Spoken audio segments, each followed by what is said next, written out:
السلام علیکم ورحمۃ اللہ۔ آج ہم دیکھتے ہیں کہ کیا عورت گھر میں اعتکاف بیٹھ سکتی ہے۔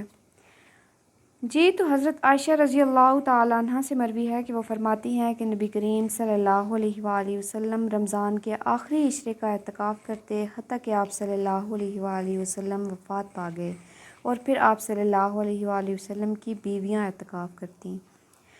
عورت گھر میں اعتکاف نہیں بیٹھ سکتی جیسا کہ آج کل عام ہے، کیونکہ اعتکاف کی شرعی تعریف یہ ہے کہ کسی مخصوص شخص کا کسی خاص صفت کے ساتھ مسجد میں عبادت کی غرض سے ٹھہرنے کا نام اعتکاف ہے۔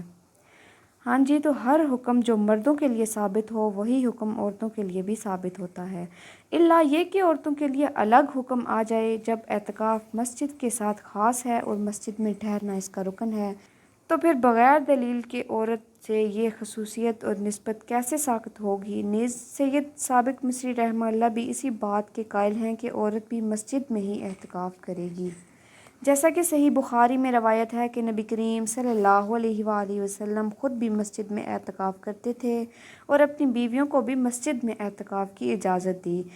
تو دور نبوی صلی اللہ علیہ وآلہ وسلم میں عورتیں مسجد نبوی میں اعتکاف کیا کرتی تھیں، لہٰذا عورت قطعی طور پر گھر میں اعتکاف نہیں کر سکتی۔ امام ابو حنیفہ رحمہ اللہ سے بھی گھر میں عورت کا اعتکاف کرنا جائز منقول نہیں ہے۔